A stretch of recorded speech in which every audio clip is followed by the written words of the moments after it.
TechCrunch's unfortunate news that it is shuttering its subscription product could lead other businesses not currently getting much value from this revenue stream to do the same. However, is it a signal of a need to adjust with the market, or are there signs of needing to address fundamental user experience and SEO issues? In this special WordPress 7-part teardown series, Jeremy Fremont and Vahe Arabian explored TechCrunch, a tech publication covering the depth of emerging technology for millions of readers. Over to you guys. Hi, everyone, and welcome to our special Teardown podcast series in partnership with Multidots. I'm Vahe, the founder of Saturday Publishing, and I have with us co-hosting Jeremy Fremont from Multidots. Hey, Jeremy, how are you? I'm doing great. Pleasure to be back and excited to do a teardown today. What are we diving into today? Is it TechCrunch.com?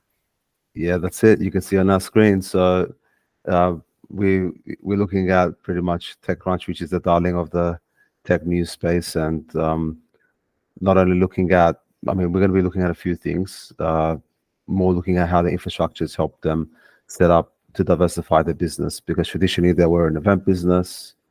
They've used that to build their audience online, and then they went into subscriptions. Unfortunately, as of I think today, as the recording of today, which is the 31st of January, we heard that they're shuttering down the subscription offering, but I think there's still opportunities to look at lessons around that as well. So, Jeremy, let's jump into it. Let's have a look at how they've set up the site. But what did you see from your end when you had a look at the website? The very first thing that I saw that I thought was unique directly on the homepage is how the navigation bar is on the left-hand side. And that's something that's a little bit unique, right? You don't see it very often. You see more traditionally along the top of the website URL. So having a vertical left side navigation bar, I thought worked out pretty well. It was pretty slick. Another thing that I noticed is just when you're in the process of going through and clicking on any of the various different articles or subcategories, that there is a lot of consistency, just ease of use. If you click on security, and we notice how this page loads, security is big and bold. So it's very clear to understand where you're at and just the structure of how everything is. And then if you click on venture or startups, just the use of how that page, I love the big, bold clarity. So if somebody's diving in and they want to learn more about startups, another thing I noticed is how the TechCrunch logo loads anytime that you go to a brand new page of the site. I noticed a little bit slower loading time. There should be some performance optimization opportunities that would take place directly on the site. And then for some reason on your page, it's showing some errors where there's some advertisements that are loading. But I really liked on that right-hand sidebar where the advertisements were loading when you're on an individual article. It was a nice, clean way to display that without it being intrusive directly to the user. So UI, UX, I really enjoyed both the desktop and the mobile version of how they had set up the TechCrunch site. I thought it was easy to navigate and just easy to consume content. It looks like they're pushing a little bit in terms of ad density, but yeah, I guess it's important. One of the key things that we always advocate, and I think it's really evident here, that all publishers should be looking at is the diversification of revenue streams. And I think it was a 2021 study from Reuters where it was saying that publishers were focusing on at least 3 to 4 revenue streams for their business. So yeah, I think maybe it might be it seems like they're pushing this more lately, and it also pushing this a lot more lately because of the drop in potential revenue. And they even said in the news article today about shuttering TechCrunch Plus, in that they're going to be going back into sponsored content as well. So it does seem to me that brand partnerships, particularly B2B brand content creators and brand partnerships, is a strong emphasis for 2024. Yeah, fair point. And just so everybody's aware, if you happen to be listening to this, that plugin specifically for Chrome is ad density that you could download. And for TechCrunch, the ad density, just looking at one of the categories, happened to be at 40 1% ad density. And so ideally, that target should be 30% or less. That's going to be the target goal for any publishers who are out there, just to follow best practices. Exactly. Let's jump into the traffic itself. What do you reckon? Let's switch do over it. and Let's have a jump look into the traffic. Let's take a look what's going on. TechCrunch Yeah. is a big name. Almost everyone who's probably listened to this has heard of TechCrunch. And so let's see their rankings, their traffic, and everything like that. Absolutely. So I'm just, for everyone on our podcast listeners, we're on similarweb.com. It seems that they're getting pretty consistent traffic in terms of overall traffic. They're getting around 11 to 13 million users per month in the past 3 months to the end of the year. They are sort of, I would say, like probably in the mid-tier at the moment, because there's the likes of Wired.com, which is another one that we're going to be going through in the next podcast episode, and Technia, which is a little bit ahead. But I'm just curious to see as well, because I saw in SEM Ahrefs a big drop in their organic traffic. So I'm suspecting that quite a bit of their traffic is coming from direct, and social is probably influencing that. Just jumping over to Ahrefs now. Have a look at, Jeremy, check out this traffic trend that I saw. It does correlate. There's a July was peaking at around 8 million users per month estimated traffic, according to Ahrefs, and then it's like nosedive to 2 million. So it's gone and down to a quarter of their users. I mean, there's two reasons I think for this. One reason is, it does correspond with the helpful content update that's come about in August, and there's been a big onslaught of that traffic, particularly if you're creating a lot of low value or thin content. And maybe, as much as they were putting a lot more emphasis into the insights, and originals were being hidden into the Plus offering. But from what I read, they're going to try to double down on that and make that more accessible to everyone. So I think that would definitely see a bounce back in the longer term, because there has been definitely more of a focus around that. Sorry, there's actually three reasons, but I think that the second reason that I saw was really a technical issue. So I was even looking at the schema for the articles. For our podcast listeners, I'm using the validator.schema.org tool, and just put in an example of an article URL, and it will, on the left hand side, it will show you the code. On the right hand side, it will show you the schema markup, the results of that. And so when I'm actually going into the results of their news article schema, we've got 4 errors, and a lot of it's actually coming from not being able to detect the CSS selector that's used for Google and search engines reading the schema to determine whether or not there's content behind the paywall. Now, if Google and search engines like Google can't detect that you have a lot of your content behind the paywall, then it's going to make an assumption that you don't have much content on the page itself. And so imagine a legacy site like TechCrunch, thousands and thousands of pages. Literally, one mistake like that can just reduce your rankings pretty much very quickly, like it did for TechCrunch. That's a big red flag, massive, right? So great investigation and insight there.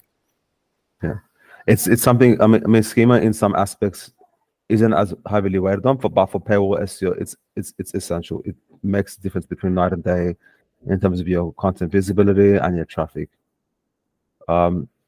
There's that one aspect there, and then basically the second one that I noticed is more of their best practices, which I think me and you together, before we jumped on this call, we both noticed as well.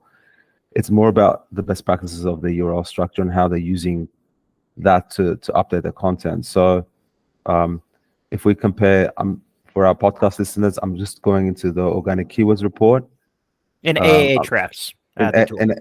Thanks, Jeremy. Yeah, in Ahrefs, and I'm looking around the time before the drops have happened, and if you look at the change in the rankings, where the ones that are dropped the most, where you've got like topics that are having millions of search volume per month, they've even had like evergreen content pieces. Now, if I look into the history, you can see the same URL. It says Chat GPT, everything you need to know about the AI chatbot. They've literally gone through and updated it, even at the point of twice per month. They try to remain competitive, but because of their URL structure, the URL structure has the timestamp in it. And so imagine every time you're changing the URL, you're getting the article to reindex, start the process of trying to rank again.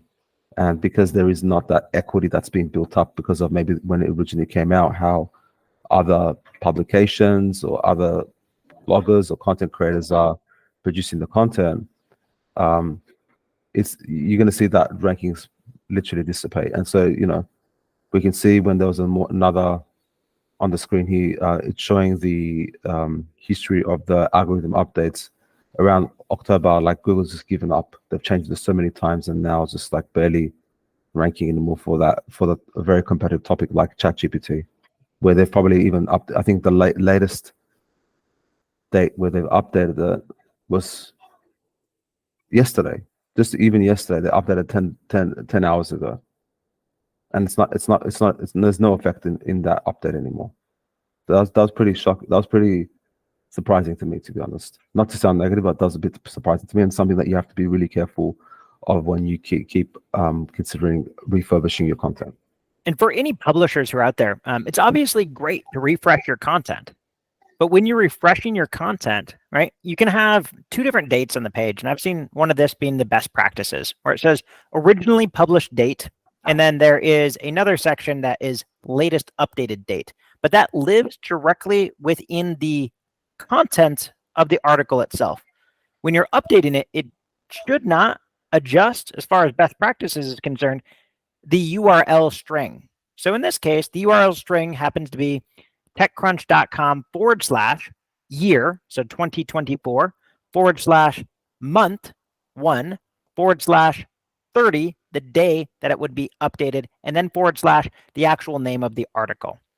So if you would just remove having the date that would update every single time you would remove the updates to the article, it would shorten the URL string, it would stay consistent, and then that would be something that if you have other, let's say, internal links coming from another source, it's not going to cause a redirection, right? If you have tons of redirections that are constantly happening, when Google, Yahoo, and Bing are trying to index this, it also can cause confusion. So keeping the permalink structure consistent, understanding what that is, and doing solution architecting in order to be able to get prepared to know this is going to be the best practice and know that it's good for the long-term longevity of your content, absolutely critical. Spot on, Jeremy. And I love how you take the next step with SEO, me being an SEO as well, you're taking the next step. So that's really awesome that you factored that in. What else? Sorry, did you notice anything from your end as well that you think that is critical in terms of their traffic and sort of what they're sort of experiencing recently? I think you nailed a lot of those different things. Other things that I found when I was navigating around the site is if you scroll down, a lot of publishers are experimenting with something that would be similar to infinite scroll, or at least helping people go from one article to the next when you're in the process of scrolling down. So right now, as Vahe is scrolling down on the page, you've got the main article up top, and then you've got a lot of other related articles, but it takes the person to have to click on that related article to read it, right? And what we found with a lot of the publishers that we work with is once you scroll down, you can actually have another article actually already load. It would change the URL of the actual page to be in correspondent and show the user another article that's related, right? And you can do that for 3, 4, 5 articles. It doesn't have to be indefinite, but then you can get more people to stay on your website longer, automatically show them another article that they might be interested in. Because the reality, if you look at the analytics, the amount of times that people are clicking on these other suggested articles, usually drops, right? So if you can already help that, it'll show that people are staying on your site for longer. It'll show that people are navigating to other pages, and you can set it up so that it automatically will change the URL string. So in the analytics, when you're in the process of looking at it, it'll be showing people going from one page to another page on your site. So another piece that I noticed was an opportunity here directly for TechCrunch that they might want to consider implementing, and it can help, in a multitude of factors. Yeah, and you can see here, right, with inverted commas that related articles are showing, it's not actually related articles in contextually. It's actually just showing us the latest articles that they've published to get people to just visit. And yes, it's on one hand, it's really good that it helps with indexation and maybe getting eyeballs to the newest content. But like you said, Jeremy, we want to focus on recirculation. Google coins this term as called content recirculation, being able to have 4 to 6 related tiles or content that you can hover over and tell them what they're going to expect when they're going to read that next article. And that's what's actually going to help drive a lot more of the on-site engagement and the reader funnel in terms of getting people to become from casual readers to brand lovers to loyal readers to becoming brand lovers.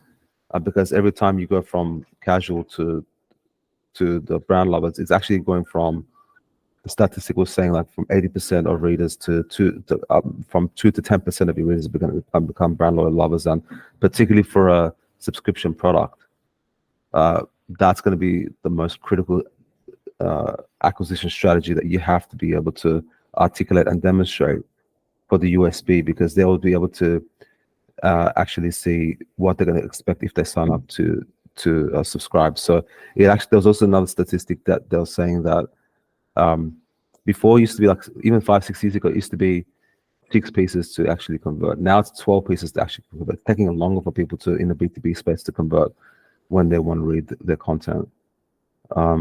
Technically, on another point as well, just a quick tangent. Now also a little bit geeking out here. So I've got, guys, on my screen, a Screaming Frog, which is an SEO auditing / crawl tool. And so it has a cool feature where you can actually render, you can actually emulate to see how Google Mobile, the Google Mobile bot actually crawls the page. And I've got another article here that it's saying Smoke VC's second fund is another signal that Poland, it's about a VC fund about Poland is hitting its tech scene in stride. Now I've clicked on the render tab of that result, and it's emulating how Google bot's seeing the page. Now you can see here how much of us on a small page, how the icons, a lot of that text content's there, but the icons are being more emphasized on, and we can barely see any of the related articles showing up in here. So again, like, this is literally like sitting like as an orphan page where Google can't see the related articles, and that can also be a potential reason why the articles are dropping off as soon as they're also ranking, or even the URLs are changing, because the more deeper it goes into the website, it's going to become harder to pick up if it's not being updated like they're updating regularly. But again, we see the challenge with the date URL structure also being impeded. So they've got to rebuild that entire functionality on mobile and how they're rendering the page to be more SEO friendly, to be able to have these features like the related articles that actually become more crawlable, and that's going to improve the site architecture and internal linking structure. Yeah, great point. And talking about mobile, one of the things that I want to start kind of talking a little bit about, if you scroll to the very top, something that's very unique on the articles that I haven't seen really too many other places. If you're at the very top, you see there's this X. There's that X that shows up. And if you click on that little X, yeah, now that it actually shows you, but it will actually show you as you are clicking on it, it'll take you back to the page, the home page or the article page. But the way that it works on mobile, I thought it was pretty unique. So if you don't mind, create an emulator and let's look at the site directly on the mobile version. There's some things that I think that they do really good that there could be some learnings from. So let's go ahead and take a look at how their site is rendering on mobile. It's always good to be looking at, both mobile and desktop, just to be able to see what both look like. Cool. And now, one of the things that we'll notice is something that I like quite a bit. It's just more standard, where you have the logo in the left-hand sidebar, but then you also have the hamburger menu on the right-hand sidebar. I think people have come to expect that. It's pretty standard. And then if we click on any of the articles whatsoever, we're going to notice something that happens. That hamburger menu, it jumps over slightly.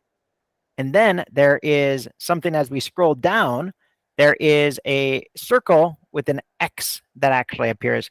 For some reason, it is not emulated on this. I don't know if that's not a full article. Let's try to click on a different article and see if it loads, because there was no content on that one. It was for some reason, it was just redirecting me back to the homepage, but let's see what happens now. There might be a redirect loop, right? That is taking place.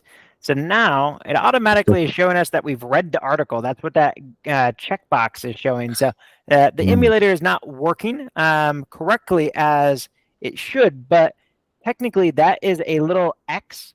And the cool thing about it is you X out of that X and it would take you back to the parent page, or it would actually show you how far you've read on the content. So a unique little feature that I haven't really seen that often. It automatically is just showing a gray checkbox once you've read the article and you've concluded. But for some reason, it's not showing up in that emulator. Another thing is, if we're clicking on the mobile menu and expanding it from mobile, so if we click on the hamburger, I think that it shows itself well, right? I like the color, the slight fade, how there's a search functionality there, and then 2 call to action buttons at the top. I think it looks nice and clean. Nice UI, UX when it comes down to that hamburger menu itself. So that's one of the things that I do think that they also have done a good job with when it comes down to their website. If we X out of that, we might be able to see at the very bottom of the screen something that appears. So if we scroll to the very bottom of their footer, this is an area that I would make some adjustments to their footer because the fact that it loads and there's a whole bunch of things on the left-hand sidebar, but on the right-hand sidebar, it's just blank. So it almost is like it's being rendered only half the page. And so it makes it a lot longer than it needs to be. You could actually stack these columns where you could actually have about and legal almost side by side. You could have all of the social icons take up the whole width of the page. So it just seems like there's a missed opportunity there. But one thing that's really good, I think, is if we scroll up, is because you have lots of different sections of their newsletter that you can sign up and subscribe to. I like how on mobile, they actually give you the options in order to be able to sign up to the newsletter right here. So you have all of the different segments. And so you can easily click a button and subscribe to a particular segment of their newsletter. So I think that's nice, clean, and easy, especially when you have a large email list that you're actually working with. And I've seen other websites where you have to click on one step and then go to another page and then select your options. So this is a nice, concise way to be able to do that. And if you were on the startups, if you're on a startup article, at the bottom, instead of having all of these options, it's intelligent enough where now you're reading that article and it asks you to sign up to a newsletter, but it doesn't give you all the options. It says, put in your email address and sign up to the startups newsletter. So it also is a nice way to kind of silo that down, being intelligent, understanding which part of the page you're on. So yeah, I think that there's a lot of learnings that we can have here as far as some UI, UX, and some things that are some improvement opportunities on mobile. Yeah, absolutely. And I think the key thing as well is, like you said, the more we can personalize a lot of this, it's going to help optimize the reader funnel in the point that for mature and established websites like TechCrunch, they can just more focus on the brand loyalty. And even if they do experience fluctuations in search traffic or they search fluctuations in other traffic, the fact that they've built up the email list as a result of the legacy from events to now having, you can see how much list are there now? 3, 6, 8 email newsletter lists. Like they can get past some of the more challenging parts of their traffic to be able to really keep connected with their audience. And I think that's a very powerful asset that they have, that they can continue to use as they pivot back into broadening out their and opening up their content again. Yeah, and that's an asset that you own, right? You don't rent. So that's a very important piece. If you're a publisher, A lot of the times you are in a landscape where, let's say, you're buying media ads and you're driving traffic through, let's say, TikTok, Instagram, Facebook. Well, what happens when they actually decide to make adjustments to how much it costs to advertise on those platforms? You're at their mercy. If you're growing something like your email list, right, you own that data. That's something that you can continue to reach out and get in contact with your segmented audience and drive traffic. You have control of it. So owning versus renting, a good distinction when you're in the process of thinking about the different sources of traffic and what it could do to impact your business if things are outside of your control and there's adjustments from the powers that be. Jeremy, just one quick question on this point, particularly from the WordPress lens. You guys are and you're an expert on the WordPress VIP side and WordPress side. What's it going to take for publishers when they get to the point where they're larger, they have multiple lists? How do they keep all this infrastructure up to date and so that it doesn't it keeps the data in sync with their service ESP and doesn't also we see sometimes as well how a lot of different integrations like plugins and everything else is really slows down the website. Yeah, absolutely. I mean, it's always critical to be able to think about how much you're actually having the impact of loading any third-party tool, right? So if you can actually implement it in a fashion where it is not going to be just an iframe embed, but you can actually more natively integrate it into your website and then connect that from when somebody subscribes to the list in the back end to, let's say, your CRM tool, your email marketing tool, that's always going to be beneficial. Another thing that also you need to be conscious of as you're starting to grow, if you're a small publisher, you usually have smaller teams. The smaller teams wear lots of different hats. As you're continuing to grow, absolutely in the size of TechCrunch, there needs to be somebody pulsed and in charge of the email marketing content. A very common mistake that I see is people will collect email addresses, but then they don't ever reach out and get in contact with those people. They've raised their hand and they said, I want to hear from you. And then if you don't do anything to nurture that email list, it's going to go to waste. So that's a critical thing. Have different marketing roles that are going to be in charge of managing and maintaining that email list once you are in the process of collecting it. One other thing that I'll just talk about there, think through as far as how much resistance you're asking for. So some of the times I've seen people ask for email newsletter sign up and you ask for first name, last name, email, mother's name, first dog's name, right? Just kidding there. Not all of those, but you ask for lots of different fields. What are the fields that are the most critical that you need? You can see here, the thing that they care about TechCrunch is they care about which list are you interested in and your email address. That's what's going to take the least amount of resistance in order to be able to sign up. So be conscious of that as well. All fundamental advice. Don't forget to ask them about the star sign, but that's their loss. They're not going to ask them. That's their loss. But that's so good. They could do one minor UI UX thing. That subscribe button, it's gray. It doesn't stick out whatsoever. Changing that to their green color, that is their branding with their UI UX. I wonder if that would change their conversion rate. Let's say it boosted up by 1, 2, 3, 5%. A little easy A/B test that you can do. That color of subscribe, if it is an important call to action, it's definitely not sticking out on the page. So a slight adjustment. It takes 5 minutes to change with CSS, if that, and you're good to go. That's true. Or even a contrast color. I've read that contrast colors as well from the palette that makes it stand out. But I think that's all really solid advice, Jeremy. What do you think is in terms of final tips? What do you suggest we can keep for our listeners impart with to get started in terms of a publishing business that has multiple revenue streams? How do you think they can manage it moving forward, particularly for this year? Yeah, I mean, moving forward, you have to be paying attention to the pulse of what's happening. As Vahe said, one of the things that's taking place with TechCrunch is they're doing layoffs, right? They're making adjustments. So if people in the larger space, those 800-pound gorillas that are farther ahead than you, if there's things that are happening that you can learn from, try to understand what are the different revenue models that are working the most effectively, right? Read reports, keep a pulse of the industry, and try to actually be proactive opposed to reactive. You don't want to try to have that same thing happen to your business.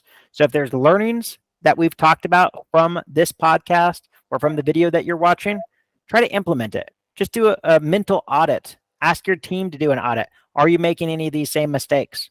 Are there certain things that you can implement that are going to make a positive impact moving forward? And not all revenue streams are equal, right? So they're obviously deciding to shut down their premium subscription of jointechcrunch.com. I'd imagine they're going to focus more on revenue coming in directly from their advertisers, from paid sponsorship opportunities. I don't know how much revenue is coming from each of their streams right now, but let's say that they have very large email lists. Well, you can actually have paid sponsorship in that email newsletter. There could be multiple different placements for each of those different silos. There could be paid sponsorship for each of the different silos of venture or security. Like if I'm a security firm, I want people who are interested in security. So I would advertise right there. Opposed to if I'm an AI company, that would be another advertising spot for paid sponsorship. When you have traffic in millions upon millions of uniques per month, that's going to make a big impact. And I think I would also be very clear with my media kit and my packet to reflect current data if I am changing my revenue model, so that you're going to equip the people who are selling those media kits and the media sponsor opportunities with everything that they need in order to be able to build a solid case to be able to sell those revenue spots, if that's going to be more reliant of your revenue that you're going to generate, so you don't lay off hundreds of more people. Just to add on top of that briefly, that's the key thing that you really have to be able to show, because there are still sponsors and partners out there that you might be small, you might be offering something relatively new, but if they're buying into the potential of what you're selling, and you work hard for them to actually get them, both providing value to your audience and also helping them meet their objectives outcomes, then that's the partnerships that will sustain for a long time, and they'll go thick and thin with you. As a publishing business, even STP, as we've ventured into this revenue stream and area, that's been a critical aspect for our partnerships. And so my partaking words for everyone listening to this podcast is, please consider the same. Stay on Jeremy's point on really being proactive on what's working well. If you need to pivot a little bit, pivot, and focus on the partnerships. Absolutely. It's been super fun doing this teardown of TechCrunch. I hope everyone walks away with some valuable insight of things that you can modify within your own business and some wisdom nuggets. Absolutely. And until next time. See you guys later. Until next time. Bye, everybody. Special thanks to our sponsors and co-hosts Multidots for contributing to the 7-part WordPress Teardown series. Be sure to subscribe to future episodes at stateofdigitalpublishing.com and join us for a deep dive into our upcoming WordPress Publisher Success Week starting on February 26 by visiting stateofdigitalpublishing.com/WP-week. Until next time.